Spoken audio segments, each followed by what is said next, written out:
أما بعد فأعوذ بالله من الشيطان الرجيم بسم الله الرحمن الرحيم إن الله وملائكته يصلون على النبي يا أيها الذين آمنوا صلوا عليه وسلموا تسليما اللهم صل على محمد وعلى آل محمد كما صليت على إبراهيم وعلى آل إبراهيم إنك حميد مجيد اللهم بارك على محمد وعلى آل محمد كما باركت على إبراهيم وعلى آل إبراهيم إنك حميد مجيد মহান আল্লাহ রাব্বুল আলামিনের দরবারে আলিশান লাখ কোটি শুকরিয়া আদায় করছি যে মহান মুনিব তার মহান হুকুম আদায় করার লক্ষ্যে আমাদেরকে যথাসময়ে তার ঘরে উপস্থিত হওয়ার তৌফিক দান করেছেন। হৃদয়ের সবটুকুন ভালোবাসা উজাড় করে আল্লাহ পাকের শেখানো ভাষায় শুকরিয়া আদায় করছি। জবান ছেড়ে দিয়ে সকলে একযোগে বলছি আলহামদুলিল্লাহ। রব্বানা লাকাল হামদ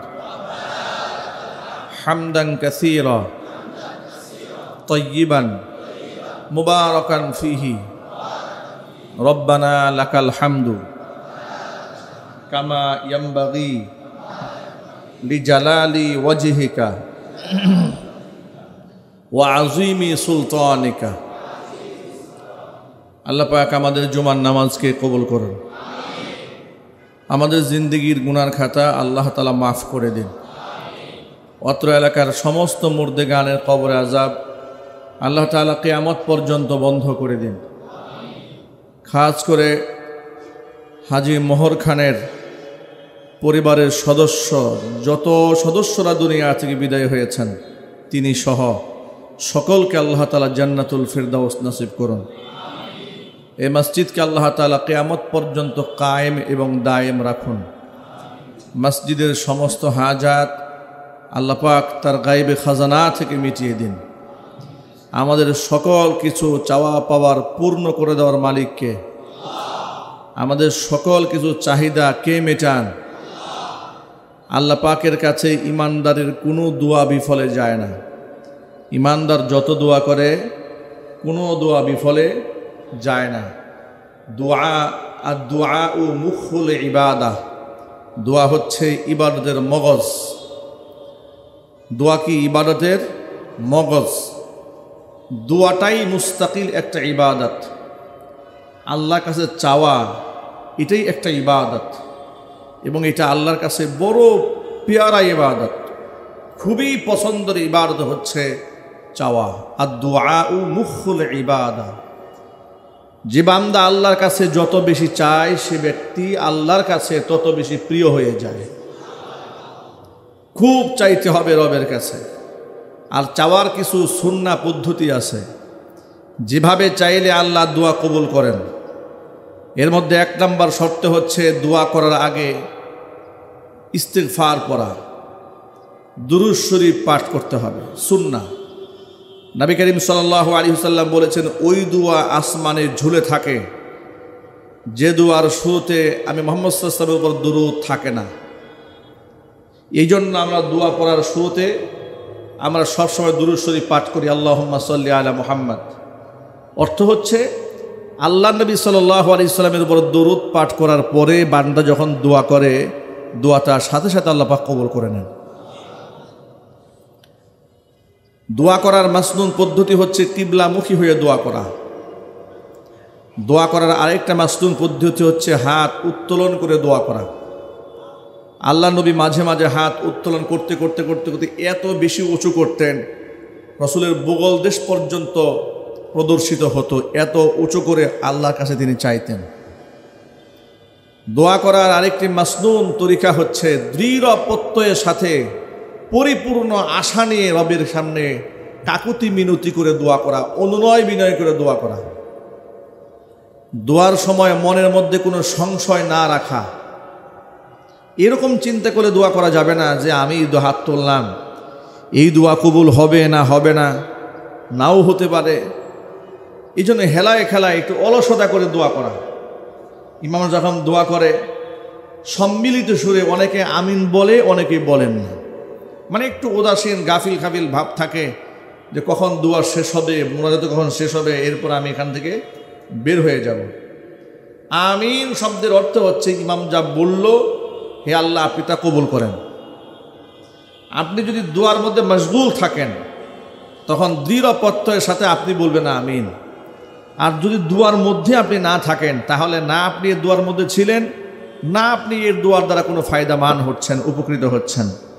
এই জন্য দোয়া করার সময় মনের মধ্যে এই শঙ্কা কখনোই রাখা যাবে না যে আল্লাহ যদি আমার দোয়া না শোনেন, আল্লাহ তো নাও শুনতে পারেন, এই ধরনের চিন্তা মাথায় রাখা যাবে না। বরং আল্লাহর প্রতি, আল্লাহর রহমতের প্রতি এত প্রত্যাশা, এত বিশ্বাস নিয়ে দোয়া করতে হবে যে পৃথিবীর কারো দোয়া যদি আল্লাহ নাও শোনেন, অন্তপক্ষে আমার দোয়া আল্লাহ অবশ্যই শুনবেন। এরকম ভরসা নিয়ে রবের কাছে চাইতে হবে। কোরআন মাজিদ আল্লাহ পাকের ওয়াদা হচ্ছে, ওয়াইদা সাআলাকা ইবাদি আন্নি ফাইন্নী করিব। আমার বান্দা যখন আপনার কাছে আমার ব্যাপারে জানতে চায়, আপনার জবাব দিতে হবে না হে রসুল, আমি জবাব দিয়ে দিচ্ছি আমার বান্দাদেরকে, ফাইন্নী করিব, আমি বান্দার খুব কাছাকাছি আছি। বান্দার কত কাছে আছি শোনো, ওয়া নাহনু আকরাবু ইলাইহি মিন হাবলিল ওয়ারিদ। বান্দার শরীরের ঘাড়ের উপর যেমন মাথাটা দাঁড়ায় থাকে, এই ঘাড়ের মধ্যে যে শাহরগ থাকে, নিজের কাছে রগ, মোটা রগ, যেগুলো রগের উপর মাথা দাঁড়িয়ে থাকে, ওই রগটা তার দেহের যতটা কাছে, আমি আল্লাহ তাআলা বান্দার তার থেকেও বেশি কাছে।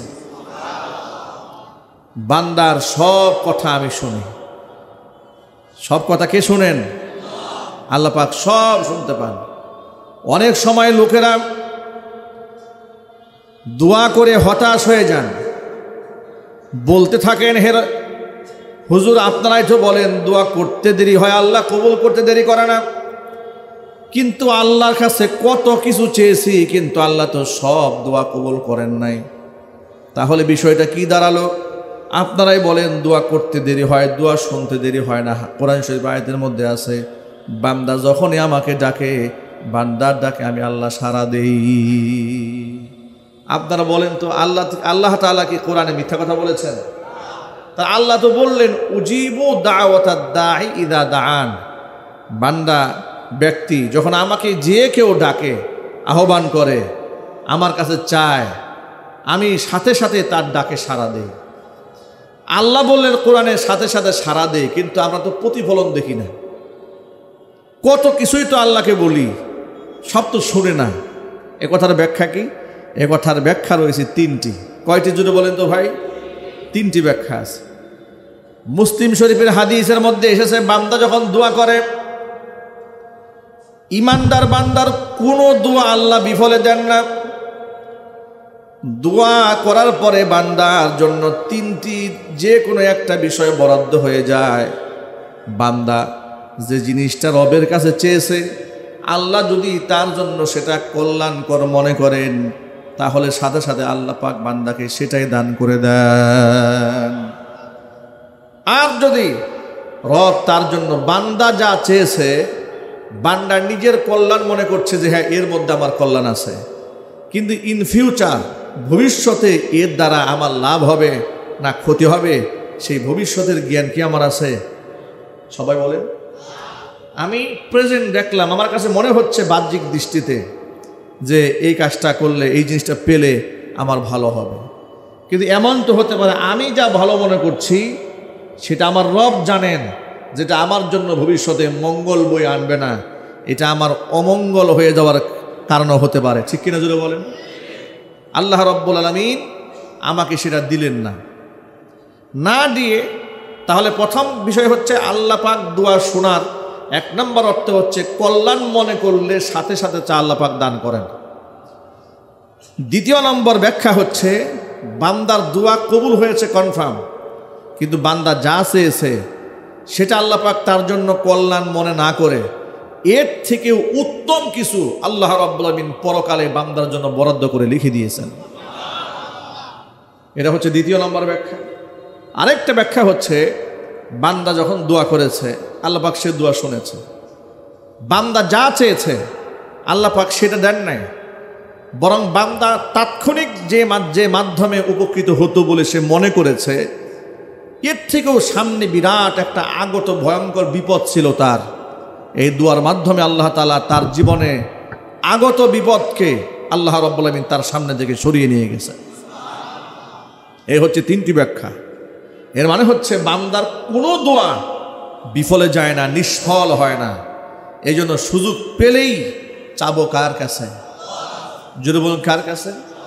সুযোগ পেলে আল্লাহর কাছে হাত বাড়াবেন, একেবারে মন প্রাণ উজাড় করে যা চাওয়ার তাই চেয়ে নেবেন, প্রতিনিয়ত ইস্তিগফারের আমল করবেন, এত বেশি ইস্তিগফারের আমল করবেন।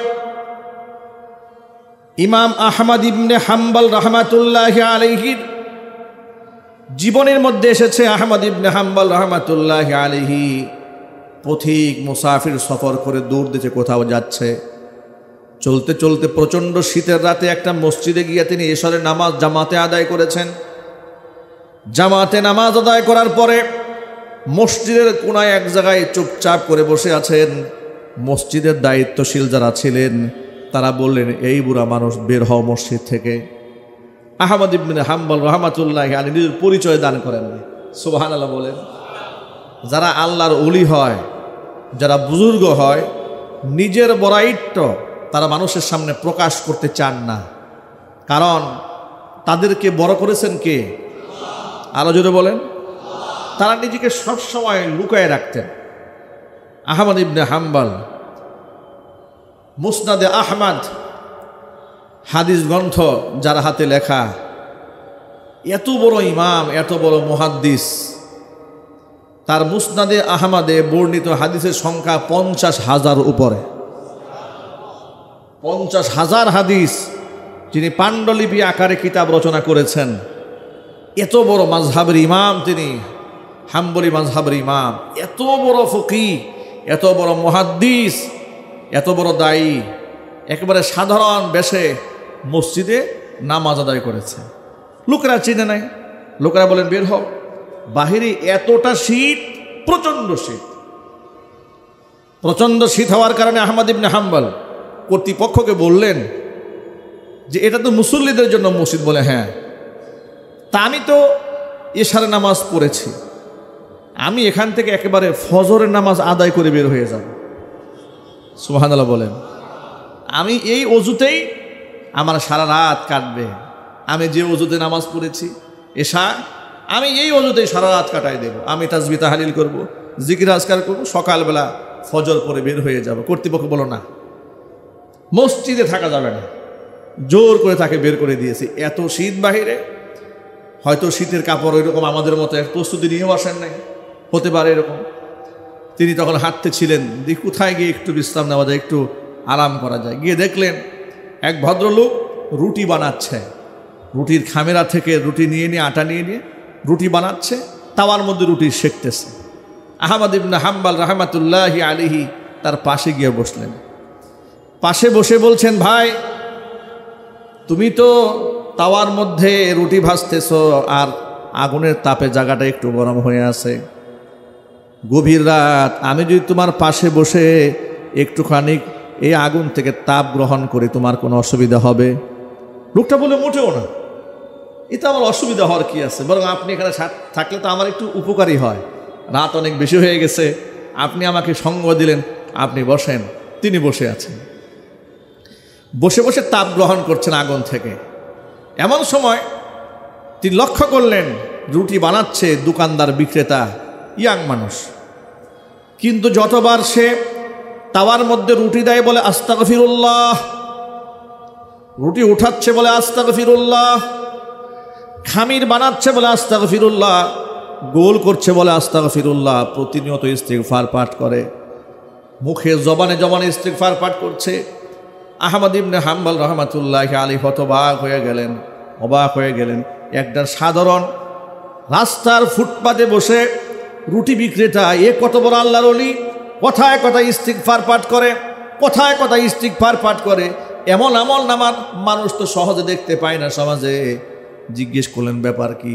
আপনি কথায় কথায় আস্তাগফিরুল্লাহ আস্তাগফিরুল্লাহ পড়েন কেন? তিনি বলেন, ও পথিক মুসাফির শোনো, এই আমল করতে করতে আল্লাহ তাআলা আমাকে কোথায় উঠায় নিয়ে গেছে। আমাকে আল্লাহ রাব্বুল আমিন মুস্তাজাবুদ দাওয়া বানিয়ে দিয়েছেন। আমি দোয়া করতে দেরি হয়, কিন্তু রবের কাছে কবুল হতে দেরি হয় না। আমি আমার জীবনে যা চেয়েছি আমি সব পেয়েছি। ইস্তিগফার করতে করতে আল্লাহ পাক আমাকে এত উচ্চ মর্যাদায় আসীন করে দিয়েছেন। আমি যা দোয়া করি সেটাই আমার আল্লাহ কবুল করে নেন, কোনো দোয়া বিফলে যায় না। আমার জবান এত পাক হয়েছে ইস্তিগফার পড়তে পড়তে, এতটা পবিত্র হয়েছে, আল্লাহর কাছে এমনভাবে মাকবুল হয়ে গেছে। আমার জীবনে যত দোয়া করেছি কোনো দোয়া বিফলে যায় নাই, সব দোয়া আল্লাহ পাক কবুল করে নিয়েছেন। জোরে বলেন সুবহানাল্লাহ। তবে আমার মনের মধ্যে একটা কষ্ট আছে। উনি বলছেন দোকানদার বলে, একটা কষ্ট মনের মধ্যে আছে, একটা দোয়া আল্লাহ তাআলা কেন কবুল করেন নাই সেটা আমি বুঝি না। ওই কি দোয়া? বলে, আমি আল্লাহর কাছে দীর্ঘদিন ধরে দোয়া করেছি, আল্লাহ এই জগতের এই জামানার শ্রেষ্ঠ আলেম ইমাম আহমদ ইবনে হাম্বলকে যদি কোনোদিন আমি দেখতে পেতাম তাহলে তার কপাল ধরে আমি চুমা খাইতাম। এই একটা দোয়া আল্লাহ কবুল করেন না। কেন যে কবুল করেন না এটা আমি জানি না। আহমদ ইবনে হাম্বল রহমতুল্লাহি আলাইহি তার কথা শুনে একেবারে আবেগ আপ্লুত হয়ে পড়লেন। এতক্ষণ পর্যন্ত নিজেকে লুকিয়ে রেখেছেন, আড়াল করে রেখেছেন। এ কথার পরে তিনি আর নিজেকে গোপন রাখতে পারলেন না। আহমদ ইবনে হাম্বল রহমতুল্লাহি আলাইহি দাঁড়ালেন, দাঁড়িয়ে রুটি বিক্রেতার সাথে বুকের সাথে বুক মিলালেন, আলিঙ্গন করলেন আর নিজের পরিচয় ব্যক্ত করলেন, আল্লাহর বান্দা, তোমাকে যেহেতু আল্লাহ তাআলা জীবনের সমস্ত আশাকে পূরণ করে দিয়েছেন, আহমদ ইবনে হাম্বলের সাথে দেখা হলে কপালকে চুম্বন করবে। আল্লাহ রাব্বুল আলামিন সেই সৌভাগ্য তোমার মনের তামান্নাকে পূরণ করার জন্য আল্লাহ তাআলা আহমদ ইবনে হাম্বলকে তোমার রুটির দোকানে পাঠিয়ে দিয়েছে। আহমদ ইবনে হাম্বল রহমতুল্লাহি আলাইহিকে রুটি বিক্রেতা বেচারা বুকের সাথে আলিঙ্গন করলেন, কপালের মধ্যে চুমা খাইলেন। সুবহানাল্লাহ। ভাইরা, এই জবানটাকে পাক রাখেন, প্রতিনিয়ত ইস্তিগফার পাঠ করেন। আল্লাহ নবীর জীবনে কোনো গুনাহ ছিল না, অথচ আল্লাহর হাবিব প্রতিদিন 70 বারের উপর আল্লাহর কাছে মাগফিরাত কামনা করেছেন। কোন বর্ণনার মধ্যে এসেছে 100 বার আল্লাহর কাছে শুধু মাগফিরাত কামনা করতেন আর চাইতেন, আল্লাহ আমাকে তুমি মাফ করো, আল্লাহ তুমি আমার গুনাহকে ক্ষমা করে দাও, আল্লাহ আমার গুনাহকে তুমি ক্ষমা করে দাও। এইভাবে ক্ষমা প্রার্থনা করতেন। জোরে করেন সুবহানাল্লাহ। দোয়া কখনো বিফলে যায় না। প্রতিনিয়ত রবের সামনে সিজদায় পড়ে থাকবেন, চাবেন আল্লাহর কাছে, কিয়ামান ওয়া কুউদান, দাঁড়িয়ে বসে, রুকুআন, রুকুতে সিজদাতে সব সময় রবের কাছে চাইতে থাকবেন। হাদিসে কুদসিতে এসেছে, বান্দা যখন প্রথমবার আল্লাহর কাছে কিছু চায়, আল্লাহ পাক খুশি হয়ে বান্দাকে প্রদান করেন। দ্বিতীয়বার আবার যখন চায়, বান্দাকে আল্লাহ আবার দান করেন। তৃতীয়বার যখন চান, তৃতীয়বার আল্লাহ পাক বান্দাকে আবারও দান করেন। চতুর্থবার যখন চান, আল্লাহ পাক তখনও দান করেন। পঞ্চমবার যখন চান, শুধু দান করে আল্লাহ ক্ষান্ত হন না, ফেরেশতাদেরকে আল্লাহ পাক হুকুম করেন, ও ফেরেশতারা, আমার এই বান্দার নামটা আমার যারা নিকটতম বান্দা আছে, মুকাররাবিন যারা আছে, নৈকট্যপ্রাপ্ত বান্দাদের তালিকার তার নামটা উঠাইয়া দে।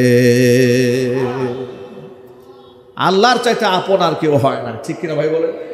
আল্লাহ আমাদের কত আপন, কত মহব্বত করেন। আমাদের মা, আমাদের বাবা, তারা আমাদের অনেক আপন। সেই মায়ের কাছেও একবার, দুবার, চারবার, পাঁচবার চাইলে এক সময় বিরক্ত হয়ে মুখ ফিরিয়ে নেয়। আর আল্লাহ আমাদের এতটা আপন যে আল্লাহর কাছে একবার চাইলে আল্লাহ খুশি হন, দুবার চাইলে খুশি হন, তৃতীয়বার চাইলে খুশি হন, চতুর্থবার চাইলে আরও খুশি হন, পঞ্চমবার চাইলে শুধু খুশি হন না, নৈকট্য প্রাপ্ত বান্দাদের তালিকায় আল্লাহ তাআলার নামটা উঠায় দেন। ইমানদার বান্দার কোনো দুয়াই বিফলে যায় না। যদি তার চাওয়ার মধ্যে কোনো গুনাহ না থাকে, সে যা চেয়েছে তার মধ্যে যদি হারাম কিছু না থাকে, মাসিয়াত না থাকে। হারাম কি যেমন কি হতে পারে লক্ষ্য করেন। লক্ষ্য করে আপনি হাত তুলে বললেন, রব্বুল আলামিন তুমি আমাকে সাহায্য করো, আমি যেন পাশের বাড়ির জমিটা জোর করে দখল করতে পারি। কি দোয়া কবুল হবে? কথা বলে জোরে বলেন। আল্লাহ তাআলা বহুত কষ্ট করে একটা সিনেমা বানিয়েছি, সিনেমায় ইনকাম যেন খুব ভালো হয়। আল্লাহ তুমি তৌফিক দান করো। ওই যে গত কয়েক বছর আগে দেখলাম কোন সিনেমা মুক্তির আগে সিনেমার নায়ক, নায়িকা এবং প্রযোজক সবাই মিলে এক হুজুরকে নিয়ে গেছে দোয়া করানোর জন্য। একজন আলেমকে নিয়েছে দোয়া করানোর জন্য, সিনেমা উদ্বোধন করবে যাতে করে এই সিনেমায় ভালো লাভ হয়। আহা, মানুষ জাহেল হয়, মূর্খ হয়, এই জাতের মূর্খ হয়। এরপর আবার দেখেছি ওই রাস্তায় রাস্তায় বড় বড় মূর্তি বানিয়েছে না, মূর্তি বানিয়ে মূর্তি উদ্বোধন করে হুজুর দিয়ে ইমাম সাহেবকে দাওয়াত দিয়েছে, হুজুর আসেন আজকে ভাস্কর্য উদ্বোধন হবে। সব মিলে মূর্তির সামনে রেখে আল্লাহর কাছে হাত তুলছে। আহা, পাগলামির তো একটা লিমিট থাকা উচিত, ভণ্ডামির তো একটা সীমা থাকা উচিত। কথা বলেন ঠিক কিনা বলেন? আপনি যা চাচ্ছেন, যে বিষয়ে চাচ্ছেন, কাজটি যদি নিষিদ্ধ না হয়, হারাম না হয়, মাসিয়াত না হয়, নাফরমানি না হয়, অবাধ্যতার বিষয় না হয়, সীমা লঙ্ঘনের বিষয় না হয়, যদি আপনার চাওয়া বিষয়টি বৈধ হয়, আর আপনি যদি হালাল রিজিকধারী হন, তাহলে আপনার একটি দোয়া আল্লাহ বিফলে ফেলবে না। সুবহানাল্লাহ বলেন। একেবারে খতিব সাহেব থেকে শুরু করে আদনা থেকে আদনা, যত নিম্ন স্তরের মানুষ হোক না কেন, যত নিম্ন শ্রেণীর মানুষ তো নিম্ন শ্রেণী হয় না, মানে কাজকর্মের দিক থেকে সমাজ দৃষ্টিতে যাদেরকে তুচ্ছ মনে করা হয়, আসলে তারা তুচ্ছ নয়, রবের কাছে তারা তুচ্ছ নয়। এই পৃথিবীতে এমন অসংখ্য ব্যক্তিরা যাদেরকে এই দুনিয়াতে চেয়ার দেওয়া হতো না, হাদিস শরীফে এসেছে কিয়ামতের দিন ওরা ওই চেয়ারওয়ালা ব্যক্তিদের আগে হাসতে হাসতে আল্লাহর জান্নাতে চলে যাবে। এই পৃথিবীতে অনেক বিখ্যাত মানুষ আছে যারা দুনিয়াতে বিখ্যাত কিন্তু আসমানে অখ্যাত। আবার এই পৃথিবীতে এমন মানুষও আছে দুনিয়াতে একেবারেই অখ্যাত, কেউ চেনে না, জানে না, কিন্তু আসমানে তারা বিরাট বিখ্যাত। সুবহানাল্লাহ পড়েন। কিছু কিছু মানুষ এই পৃথিবীতে মারা গেলে আসমান তাদের জন্য কান্না করে, জমিন কান্না করে। এমনকি কিছু কিছু আত্মা এই দুনিয়া থেকে কবজ হয়ে যাওয়ার পরে আসমানে দরজা খোলার জন্য আত্মা নিয়ে যখন পারমিশন চাওয়া হয়, তখন পারমিশন দেওয়া হয় না।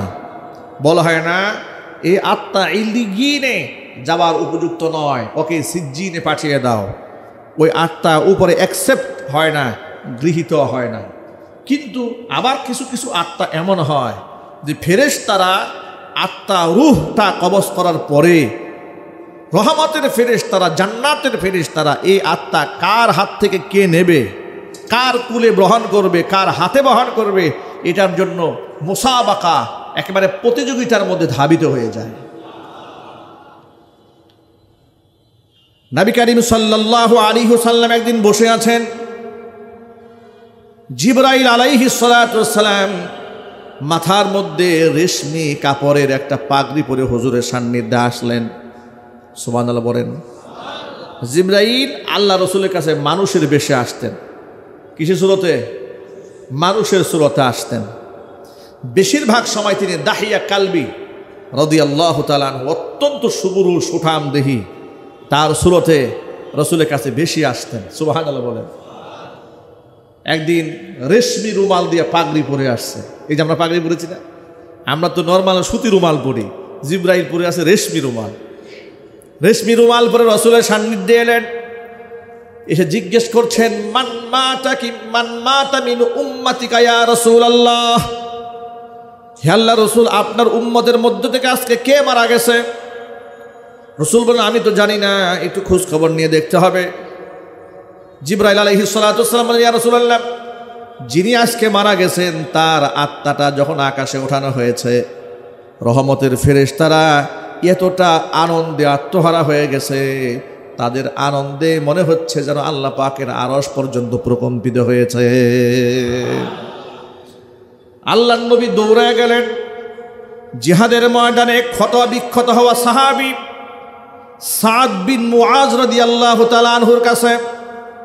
তিনি আহত হয়েছিলেন, তার কাছে দৌড়ায় গেলেন, গিয়ে দেখতে পেলেন সাদ বিন মুআজ নিথর দেহটা জমিনের মধ্যে পড়ে আছে, তার আত্মাটা জান্নাতের পাখি হয়ে রবের কাছে উড়ে গেছে। এই সাদ বিন মুআজ রাদিয়াল্লাহু তাআলা আনহু এত সম্মানিত কেন হলেন? তার আত্মা ফেরেশতারা নিয়ে এত আনন্দে আত্মহারা কেন হয়েছিলেন? কারণ শোনেন, সাদ বিন মুআজ রাদিয়াল্লাহু তাআলা আনহু জীবদ্দশায় ইসলাম ধর্ম গ্রহণ করার পরে এমন কোনো জিহাদি মিশন ছিল না, এমন কোনো গজওয়া ছিল না যেখানে তিনি অংশগ্রহণ করেননি। অংশগ্রহণ করেছেন, প্রতিনিয়ত শহীদ হওয়ার তামান্না অন্তরে পেশ করতেন। এই গজওয়ার মধ্যে তিনি আহত হয়ে যাওয়ার পরে তীর বিদ্ধ হয়েছে, আংটাওয়ালা তীর বুকের পাঁজরে এক পাশ দিয়ে ঢুকেছে, আরেক পাশ থেকে ছিদ্র হয়ে বের হয়ে গেছে। এমন ক্ষত হওয়ার পরে আল্লাহর কাছে হাত তুলে সাদ বিন মুআজ রাদিয়াল্লাহু তাআলা আনহু বললেন, রব্বুল আলামিন, জানি না মক্কার মুশরিকদের সাথে মদিনার মুসলমান যারা আছেন তাদের সাথে যুদ্ধ বাকি আছে নাকি আমার জানা নাই। আমি তো একজন আনসারি সাহাবী, তিনি আনসারি ছিলেন, মদিনার সাহাবী ছিলেন। তিনি বলেন, যদি জিহাদ বাকি থেকে থাকে, মক্কার মুশরিকদের সাথে লড়াই যদি বাকি থেকে থাকে, তোমার কাছে আমার শেষ তামান্না আমার যেন এই আঘাতে শাহাদাতটা মঞ্জুর না হয়। কারণ যারা আমার রসুলকে গালমন্দ করেছিল, যে কাফেররা আমার রসুলের গায়ে আঘাত করেছিল, আমার নবী মুহাম্মদ সাল্লাল্লাহু আলাইহি সাল্লামকে এলাকা থেকে তাড়িয়ে দিয়েছিল, নবীর দুশমনদের সাথে আমি আমার জীবনের শেষবারের মতো লড়তে চাই। আল্লাহর নবীর দুশমন যারা, এদের সাথে আমি লড়তে লড়তে শাহাদাতের পেয়ালা পান করে জান্নাতি হয়ে যেতে চাই। আর যদি মক্কার মুশরিকদের সাথে মুসলমানদের আর কোনো জিহাদ বাকি না থাকে, হে আল্লাহ, তোমার কাছে আমার তামান্না আমার এই আঘাতেই যেন আমার শাহাদাতটা মঞ্জুর হয়ে যায়। যেহেতু মক্কার মুশরিকদের সাথে মুসলমানদের আর কোনো জিহাদ হয় নাই, মক্কা বিজয় তো হয়ে গেল কিছুদিন পরে, প্রয়োজন পড়ে নাই। আল্লাহ রাব্বুল আলামিনের এই পেয়ারা বান্দা মুহাম্মদ সাল্লাল্লাহু আলাইহি ওয়াসাল্লামের এই খাঁটি উম্মত এতটা মুখলিস, এতটা মোহাব্বত রসুলের প্রতি রাখতেন, জীবনের শেষ মুহূর্ত পর্যন্ত তামান্না রেখেছেন, রসুলকে যারা কষ্ট দিয়েছে আমি তাদের বিরুদ্ধে লড়তে চাই। জোরে কোন আল্লাহু আকবার। এই আঘাতেই তিনি শাহাদাত বরণ করলেন। এই হচ্ছে সেই সাহাবী যার আত্মাটা আসমানে যাওয়ার পরে ফেরেশতারা আনন্দে আত্মহারা হয়ে গিয়েছে। কার হাত থেকে কে নেবে? মনে হচ্ছে আল্লাহ পাকের আরশ পর্যন্ত প্রকম্পিত হচ্ছে ফেরেশতাদের আনন্দ দেখে। জোরে করেন সুবহানাল্লাহ। অনেক মানুষ এই দুনিয়া থেকে বিদায় হওয়ার পরে আসমান কাঁদে, জমিন কাঁদে, ফেরেশতাদের কাছে মূল্যায়িত হয়, অথচ দুনিয়াতে অনেক মানুষ তাদেরকে চেনেও না, জানেও না। এই জন্য আমি সকলের প্রতি উদাত্ত আহ্বান জানাই, দোয়া করতে কেউ পিছপা হবেন না। দোয়া আল্লাহর কাছে বড় প্রিয় আমল। হাদিস শরীফের মধ্যে এসেছে, নবী করিম সাল্লাল্লাহু আলাইহি ওয়াসাল্লাম বলেছেন, বান্দা যখন আল্লাহর কাছে হাত তুলে, বান্দা যখন আল্লাহর কাছে কিছু চায়, চোখের পানি যখন বান্দা ছাড়ে, চোখের পানি নাকের ডগায় আসার আগে বান্দার মনের যত নেক কামনা বাসনা আছে সমস্ত তামান্নাগুলো আল্লাহ তাআলা পূর্ণ করে দেন। জিন্দগির সব গুনাহ খাতা আল্লাহ তাআলা মাফ করে দেন। সুতরাং সকলের দোয়া আল্লাহ শোনেন, কারো দোয়া আল্লাহ বিফলে দেন না। আল্লাহর প্রতি এই সুধারণা রেখে আল্লাহর কাছে দোয়া করবেন, বলেন ইনশাআল্লাহ। মনের মধ্যে কোনোদিন কথা রাখবেন না যে হুজুরের দোয়া আল্লাহ শুনবে, পীর সাহেবের দোয়া আল্লাহ শুনবে, ওনাদের সাথে আল্লাহর ভালো কানেকশন আছে, আমি গুনাহগার মানুষ, আমার দোয়াকে আল্লাহ শুনবে, এই চিন্তা মাথায় জায়গা দেবেন না। কথাটা মনে থাকবেন ভাই ইনশাল্লাহ। একেবারে দৃঢ় প্রত্যয়ের সাথে রবের কাছে চাবেন। বান্দা যখন আল্লাহর কাছে চায়, বান্দার মর্যাদা আল্লাহ পাক বৃদ্ধি করে দেন। এমন ব্যক্তি, যে ব্যক্তি জীবনে 100 মানুষ খুন করেছে, তাকে যদি আল্লাহ ক্ষমা করতে পারেন, আমি আপনি তো 100 মানুষকে খুন করি নাই, কেন আল্লাহ আমাদের ক্ষমা করতে পারবেন না? আমরা যত বড় গুনাহগারে হোক না কেন, আল্লাহ নবী সাল্লাল্লাহু আলাইহি ওয়াসাল্লাম বলেছেন, মানুষের গুনার পরিমাণ যদি পর্বত সমতুল্য হয়ে যায়, যদি সমুদ্রের ফেনার মতো হয়, আসমানের বৃষ্টির ফুটার মতো যদি মানুষের গুনাহ হয়ে যাক না কেন, আল্লাহ রব্বুল আলামিনের রহমত তার চাইতে কোটি গুণে বেশি। সুতরাং আল্লাহ কাছে সব সময় চাবেন। তবে এই ক্ষেত্রে আরেকটা শর্ত আছে, দোয়া কবুল হওয়ার জন্য আরেকটা শর্ত হচ্ছে হালাল রিজকের অন্বেষণকারী হতে হবে, হালাল রিজিক ভক্ষণ করতে হবে। হাদিস শরীফে এসেছে, জনৈক মুসাফির ব্যক্তি ধুলোমলিন চেহারা নিয়ে রবের কাছে হাত তুলেছে, আল্লাহ তুমি আমাকে কবুল করো। আল্লাহ পাক হাত ফিরিয়ে দিচ্ছেন। কেন? কারণ তার গায়ের পোশাকটা হারাম, তার গায়ের খাদ্য, তার যে শরীরের শক্তি হয়েছে, রক্ত মাংস হয়েছে, এটা হারাম টাকায় হয়েছে। এই হারামখোরের দোয়া আল্লাহর কাছে কবুল হয় না।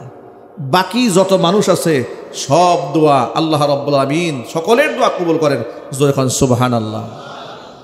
তাহলে যারা সুদের সাথে জড়িত আছেন, ঘুষের সাথে জড়িত আছেন, অন্যের সম্পদ দখল করে সম্পদ কামাচ্ছেন, এমন অন্যায়ের সাথে যারা জড়িত আছেন, এখান থেকে আমাদের বের হয়ে আসা উচিত না? দরকার নাই? আরো জোরে বলেন।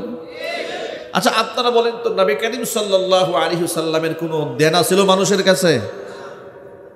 ইন্তেকালের আগে সাহাবীদেরকে ডেকে ডেকে বলতেন, ও সাহাবীরা, আমার কাছে যদি কোনো পাওনা থাকে তোমরা মিটিয়ে নাও। সুবহানাল্লাহ। যদি কারো কোনো পাওনা থাকে মিটিয়ে নাও। জানি না কোন সময় রবের পক্ষ থেকে আমার ডাক চলে আসে। এভাবে আল্লাহর রাসূল সাল্লাল্লাহু আলাইহি ওয়াসাল্লাম, যিনি কারো কাছ থেকে দায়বদ্ধ নন, তিনি বারবার উম্মতের কাছ থেকে বিদায় নিয়েছেন। আর বলছেন, যদি কোনো কিছু চাওয়া পাওয়ার থাকে আমার কাছে, পাওনা আগেই মিটায় নাও, পরকালে আমি জবাবদিহিতা করতে চাই না। চিল্লা এখন আল্লাহু আকবার। ওটা উম্মার জন্য, এটা আমাদের জন্য বিরাট বড় শিক্ষা আছে। আমরা এমন অবস্থার মধ্যে জড়ায় পড়েছি, এখন 2, 4, 5 ওয়াক্ত নামাজ পড়ে আমরা মনে মনে চিন্তা করি, বিগত যা জীবনে যা করেছি তো করেছি, অন্যের সম্পদ যা খাওয়ার তো খেয়েছি, অন্যের হক যা নষ্ট করে তো করেছি, অন্যের জমি যাওয়ার দখল যা করার তো করেছি, আর হজও করে আসছি, উমরাও করে আসছি, নিশ্চয়ই আল্লাহ আমার মাফ করে দেবে। কি এত সহজ? যদি বলেন এত সহজ? এত সহজ নয়। হকুল ইবাদ, বান্দার হকের ব্যাপারে খুব সজাগ দৃষ্টি রাখতে হবে। কি লাভ হবে এই অন্যায় হারাম ইনকাম করে? মনে রাখবেন, আমি একজন ব্যক্তি, আমাকে বেঁচে থাকার জন্য যতটুকু রিস্কের প্রয়োজন, সেটা আল্লাহ রাব্বুল আলামিন, আমি যদি হালাল পথেও থাকি, এটা খুব সাধারণভাবে আমার হাতে আল্লাহ পাক পৌঁছে দেবেন। ঠিক কিনা যদি বলেন? আমি সামান্য চেষ্টা করলে আমি হারাম থেকে বেঁচে থেকে আমার জীবিকা আমি নির্বাহ করতে পারবো। আর এই পৃথিবীতে শুধুমাত্র জীবিকার তাকিদে মানুষ হারামে খুব কম হাত দেয়। মানুষ হারামে হাত দেয় বিলাসিতা করার জন্য। কথা বলেন, ঠিক কিনা বলেন? বিলাসিতার জন্য হারামে হাত দেয়, জীবিকা নির্বাহের জন্য হারামে কেউ হাত দেয় না। যত ভাইরা এখানে এসেছেন, সকল ভাইদেরকে বলছি, সুদ ভয়াবহ হারাম, ঘুষ ভয়াবহ হারাম। এখান থেকে আমাদের বের হয়ে আসতে হবে। সুদ খাওয়া হালাল না হারাম? জোরে বলেন। আজকে ঘরে ঘরে সুদ আছে না নাই? ব্যবসার মধ্যে সুদ আছে না নাই? সব জায়গার মধ্যে সুদ, সুদী কারবার, সুদী লেনদেন। এখান থেকে আমরা যদি বের হয়ে না আসি, কি ফায়দা হবে রবের সামনে সেজদা দিয়ে? আল্লাহ নবী বলেছেন, লা ইয়াদখুলুল জান্নাতা লাহমুন নাবাতা মিনাস সুহতি। ওই গোশতের টুকরা জান্নাতে ঢুকবে না যে গোশতের টুকরাটা বেড়ে উঠেছে হারাম রক্তে মাংসে। হারাম খেয়ে যে গোশতটা হয়েছে, ওই গোশত জান্নাতে প্রবেশ করবে না। মনে রাখবেন, ডিবি কার্যালয়ে আমি যখন গ্রেফতার হয়েছিলাম 18 সালে, ডিবি অফিসের কিছু অফিসাররা বসে আছেন আমার কাছে, বলে হুজুর একটা মাসালা জিজ্ঞেস করি। আমাকে বলতেছে, বেশ কয়েকটাকে দেখি হ্যান্ডকাপ পরে বসায় রাখছে, আমাকে হাতে হ্যান্ডকাপ পরায় নেই, ডিবি কার্যালয়ে বসিয়ে রেখে আমাকে বলেন কি মাসালা। আচ্ছা হুজুর, যদি এই আসামি পক্ষের কেউ আমাদেরকে কিছু টাকা টুকা দেয়, এটা কি আমাদের জন্য খাওয়া হালাল হবে? আমি তখন বললাম, আপনাদের জন্য নির্ধারিত বেতন আছে না নাই? বলে আছে। আমি বললাম, তাহলে তো এটা আপনাদের জন্য বৈধ হবে না। আমরা তো চাই নাই, ডিমান্ড করি নাই। তারা খুশি হয়ে দিছে। আমি বললাম, ভাই আসামিরা আপনি হ্যান্ডকাপ পরে আর নিরপরাধ মানুষকে ধরে নিয়ে আসছেন, উনি খুশি হয়ে আপনারা টাকা দেবে? কথা বলে না। এ কোন জাতের খুশি ভাই আপনারা বলেন? আপনি একজন নিরাপদ ব্যক্তিকে হ্যান্ডকাপ পরাইয়া একেবারে হাড্ডি মাংস গুঁড়া করে দেওয়ার জন্য লাঠি হাতে নিয়েছেন, ওই বেচারা খুশি হয়ে বলল, ভাই পিটাইয়ের না, 5 লাখ টাকা দিতেছি। কি মহা খুশি, ঠিক না ভাই? মহা খুশি হয়ে গেছে। সে বলে, হুজুর ওরা তো দিচ্ছে, আমরা তো নিতে চাচ্ছি না।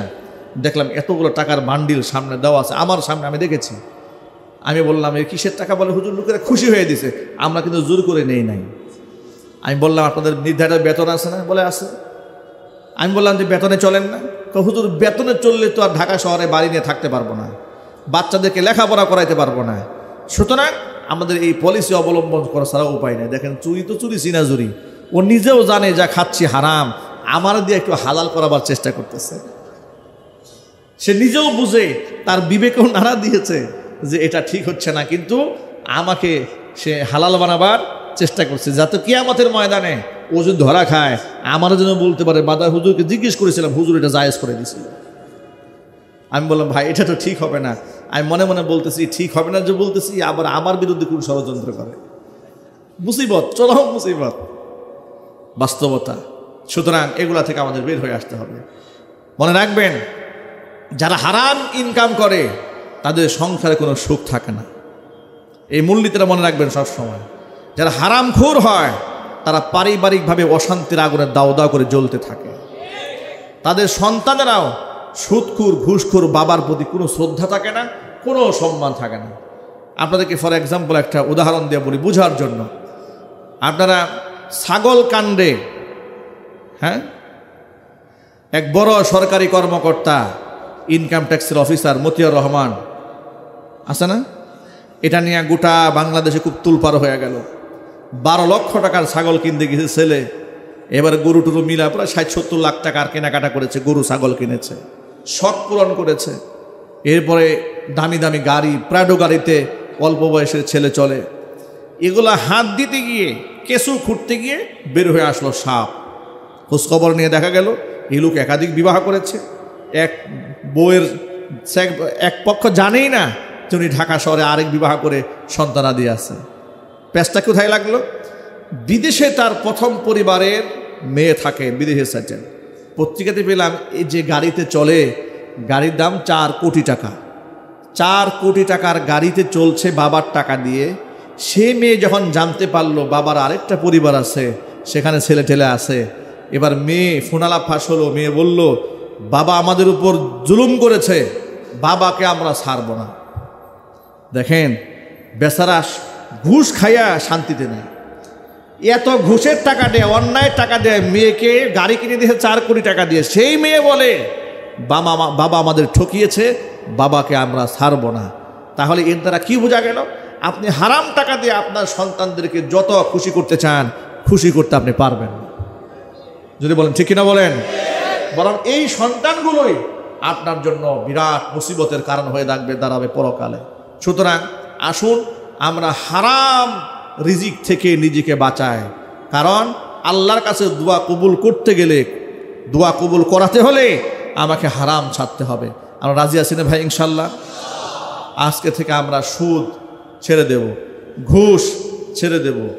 যারা ব্যবসা করেন ওজনে জেনে শুনে কম দেবেন না, জেনে শুনে খাদ্যে ভেজাল দেবেন না। 1 নাম্বার পণ্য 2 নাম্বার পণ্যকে 1 নাম্বার বলে বিক্রি করবেন না। যারা জামা কাপড় বিক্রি করেন, পচা কাপড়কে ভালো বলে গ্যারান্টি দেওয়ার কোনো দরকার নাই। অনেক সময় লোকেরা বলে না 20 বছরের গ্যারান্টি, 30 বছরের গ্যারান্টি। পাগলের তো একটা সীমা থাকা উচিত। কথা বলেন, 20 বছরের গ্যারান্টি আপনি কোত্থেকে দিলেন? আপনার নিজের গ্যারান্টি আছে? এগুলো বলার দরকারটা কি? এগুলো ফাও কথা, বাজে কথা, মিথ্যা কথা বলবেন না। আপনি বলবেন আমার জানা মতে পণ্যটি ভালো, আপনি চোখ দিয়ে দেখে ভালো মন্দ যাচাই করে নেন। আমি এটা খরিদ করে নিয়ে এসেছি, এটা আমার বানানো প্রোডাক্ট নয়, আমি সামান্য লভ্যাংশ হলে বিক্রি করে দেব। আপনার যা দেখার, যা বুঝান আপনি জেনে বুঝে নিয়ে যান, ব্যাস। কি ব্যবসা চলবে না? কথা বলে না, ব্যবসা চলবে না? একজন সাহাবীর কথা বলি, তাহলে মনে থাকবে কথাটা। আব্দুর রহমান ইবনে আউফ রাদিয়াল্লাহু তাআলা আনহুর নাম শুনেছেন? কারা কারা শুনছেন হাত দেখি তো। মাশাআল্লাহ, আল্লাহ সকলকে কবুল করেন, জোরে করে আমিন। সাহাবায়ে কেরামের মধ্যে আব্দুর রহমান ইবনে আউফ রাদিয়াল্লাহু তাআলা আনহু সবচেয়ে ধনী সাহাবী। তিনি মুহাজির ছিলেন, জান্নাতের সুসংবাদ প্রাপ্ত 10 জনের মধ্যে একজন ছিলেন। হিজরত করে মক্কা ছেড়ে যখন মদিনায় গেলেন, গিয়ে তিনি অসহায়, বাড়ি নাই, ঘর নাই, অন্যের বাড়িতে থাকেন। জিজ্ঞেস করলেন মদিনাবাসীকে, আচ্ছা তোমাদের বাজার কোন দিকে? বলে ওই দিকে বাজার, চলো আমাকে নিয়ে চলো। বাজারে গিয়েছেন, গিয়া দেখেন এক লোক ঝুপড়ির মধ্যে কিছু পণ্য নিয়ে বসে আছে, সকাল থেকে বিকাল পর্যন্ত বিক্রি করতে পারছে না। আব্দুর রহমান ইবনে আউফ রাদিয়াল্লাহু তাআলা আনহু ব্যবসায়িক থিম তার আছে। লোকেরা বলে না ব্যবসার মধ্যে টাকা ইনভেস্ট করো, টাকা ইনভেস্ট না করে প্রথমত বুদ্ধি ইনভেস্ট করতে হবে। কথা বলে না, ব্যবসার মধ্যে কি ইনভেস্ট করতে হবে? জ্ঞান, বুদ্ধি, মেধাকে ইনভেস্ট করেন। টাকার চেয়ে মেধা বেশি ইনভেস্ট করবেন, ব্যবসার মধ্যে প্রফিটেবল হবেন।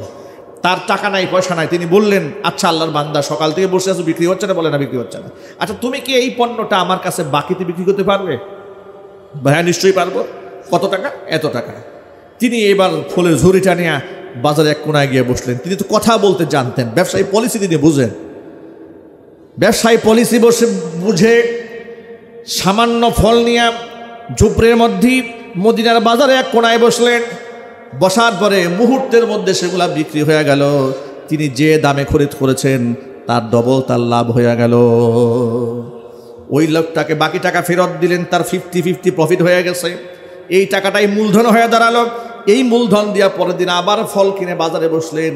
এভাবে একদিন দুদিন যেতে যেতে গোটা মদিনার মধ্যে এত জনপ্রিয় ব্যবসায়ী তিনি হয়ে উঠলেন, মদিনাবাসী এক ডাকে তার নামটা সকলে জানতো, আব্দুর রহমান ইবনে আউফ। কিছু ভালো কিছু লাগলে সবাই বলতো আব্দুর রহমানের কাছে যাও। সুবহানাল্লাহ বলবেন না? দেখবেন আমাদের বাজারের মধ্যে কিছু ব্যবসায়ী এরকম থাকে, লোকেরা ভালো কিছু কিনতে গেলে সবাই এক ডাকে বলে অমুকের কাছে যাও। আছে না ভাই এরকম? একটু যদি বলেন ভাই, আছে না? লোকেরা এক ডাকেই বলে তুমি ভালো কিছু পেতে চাও, ওই অমুকের কাছে যাও, ও ভালো জিনিস বিক্রি করে, খারাপ জিনিস বিক্রি করে না। এক দোকানদারও বলে দেয় যে ভাই ভালো জিনিস নেবেন, এটা আমার কাছে নেই, ও যে ওর কাছে যান। তো এইরকমভাবে আব্দুর রহমান ইবনে আউফ মুখে মুখে চলে আসলেন। আল্লাহ তাআলা এমন বরকত দেওয়া দিলেন তাকে, আব্দুর রহমান ইবনে আউফের সম্পদের বিবরণ রাসূল শুনলেন। তার জন্য সম্পদের বৃদ্ধির জন্য আল্লাহর কাছে দোয়া করলেন। আব্দুর রহমান ইবনে আউফ বলেন, রাসূল আমার ব্যবসার জন্য দোয়া করার পরে অবস্থা এমন হলো, আমি যদি কোথাও ছায়ের মধ্যে হাত দিয়েছি, ছায় আমার কাছে সোনা হয়ে ধরা দিয়েছে। আল্লাহ নবীর ইন্তেকালের পরে মা আয়েশা রাদিয়াল্লাহু তাআলা আনহা তখন বার্ধক্যে উপনীত হয়ে গেছেন। মদিনার মধ্যে একটি অর্থনৈতিক সংকট চলতেছে। এমন সময় আব্দুর রহমান ইবনে আউফ রাদিয়াল্লাহু তাআলা আনহু, তিনি আন্তর্জাতিক মানের ব্যবসায়ী হয়ে গেছেন ইতোমধ্যে, বিরাট ব্যবসায়ী। 1000 উট ভর্তি সামানা, খাবার, এগুলো নিয়ে মদিনার মাটিতে তার উট ঢুকতেছে সিরিয়ালে 1000 উট। সুবহানাল্লাহ বলবেন না? এটা হচ্ছে ব্যবসায়িক একটা চালান, 1000 উট ঢুকতেছে। হাদিস শরীফের মধ্যে এসছে যে উটের পায়ের আওয়াজে মদিনাবাসীর আওয়াজ এমনভাবে শুনতেছিল মনে হচ্ছিল মদিনায় ভূমিকম্প শুরু হয়েছে। এত উট একসাথে আসতেছে, মদিনার মধ্যে সহজে ঢুকতেছে, প্রত্যেকটা উট ভরা, মালামালে ভরপুর। এই দৃশ্য যখন আয়েশা রাদিয়াল্লাহু তাআলা আনহা আওয়াজ শুনতে পেলেন, জানালার ফাঁক দিয়ে একটু দেখলেন এগুলা কি, দেখলেন সিরিয়ালে উট যাচ্ছে, উট যাচ্ছে, উট যাচ্ছে। জিজ্ঞেস করলেন এগুলা কার? মা আয়েশাকে বলা হলো আব্দুর রহমান ইবনে আউফের। এটা শুনে মা আয়েশা খুব খুশি হলেন। তিনি বললেন আল্লাহ তাআলা আব্দুর রহমান ইবনে আউফের সম্পদে আরও বারাকা দান করেন। এই কথার আওয়াজটা আব্দুর রহমান ইবনে আউফের কানে চলে গেছে। তিনি শুনতে পেয়েছেন যে মা আয়েশা আপনার জন্য দোয়া করেছে, আপনার সম্পদের জন্য দোয়া করেছে। আব্দুর রহমান ইবনে আউফ রাদিয়াল্লাহু তাআলা আনহু আল্লাহ পাক তাদেরকে কেন সম্পদ দিবেন না বলেন? যখন শুনেছেন রাসূলের স্ত্রী উম্মুল মুমিনিন মা আয়েশা তার সম্পদে বারাকার জন্য দোয়া করেছেন, তিনি বলেছেন এই 1000 উট ভর্তি যত খাবার আছে সব আমি আল্লাহর রাস্তায় ফ্রি সদকা করে দিলাম। মা আয়েশা আমার জন্য দোয়া করেছে, সুবহানাল্লাহ বলেন তো। আচ্ছা, তাদের অন্তরটা কতটা শিশুর মতো কোমল ছিল, কতটা উদার ছিল, কতটা মহব্বত ছিল। রসুলের স্ত্রী আমাদের মা আমার জন্য দোয়া করেছে আমার সম্পদের জন্য, এগুলা দেখে তিনি খুশি হয়েছেন, এগুলা আর বিক্রি হবে না, সব মানুষের মধ্যে ফ্রি বিতরণ করে দাও। আল্লাহু আকবার বলেন। এভাবে হালাল রিজিক অর্জন করেও পৃথিবীতে মানুষ সম্পদশালী হতে পারে। সুতরাং যত ব্যবসায়ীরা এখানে আছেন তাদের জন্য আমার ছোট্ট সবক, আল্লাহ রসুল বলেছেন ইউহশারুত তুজ্জারু ইয়াউমাল কিয়ামাতি ফুজ্জারান, ব্যবসায়ীদেরকে কিয়ামতের দিন পাপিষ্ঠ রূপে উঠানো হবে। ইল্লা মানিত্তাকা, তবে যারা পরহেজগার ছিল সেটা ভিন্ন জিনিস। যারা পরহেজগার ছিল, যারা সৎ ছিল, তারা ছাড়া যত ব্যবসায়ী আছে সমস্ত ব্যবসায়ীর হাসরের মাঠে দাঁড়াবে পাপিষ্ঠ ব্যক্তিদের কাতারে। চিৎকার দেখো নাউজুবিল্লাহ। আল্লাহ রাসূল আবার বলেন, শোনা, আত্তাজিরুস সাদুকুল আমিন মান নাবিয়্যিন ওয়াস সিদ্দিকিন ওয়াস শুহাদা, সত্যবাদী আমানতদার ব্যবসায়ী যে ব্যক্তি হয় কিয়ামতের দিন ওই ব্যবসায়ীর হাসর হবে নবীদের সাথে। সত্যবাদী ব্যবসায়ীর হাসর হবে শহীদদের সাথে, সত্যবাদী ব্যবসায়ী ব্যক্তিদের হাসর হবে সালিহিনদের সাথে। সুতরাং ব্যবসায়ীদের মর্যাদাও ইসলামে আছে না নাই? তবে যারা মানুষকে ধোঁকা দিয়ে বোকা বানায় তাদের ব্যবসার মধ্যে কোনো বারাকাও নাই, কোনো রহমতও নাই, কিয়ামতের দিন তারা পাপিষ্ঠদের কাতারে দাঁড়াবে। আল্লাহ তাআলা যেন হারাম রিজিক থেকে বেঁচে থেকে হালালের মধ্যে অবিচল থাকার তৌফিক আমাদের দান করেন। আল্লাহ তাআলা আমাদের মনের সকল নেক আশা পূর্ণ করে দেন। আমরা বেশি বেশি রবের কাছে দোয়া করব, আমরা বলি ইনশাআল্লাহ। আল্লাহ রাব্বুল আলামিন আমাদের সকলকে কথাগুলোর উপরে আমল করার তৌফিক দান করেন। জোরে বলেন আল্লাহুম্মা আমিন।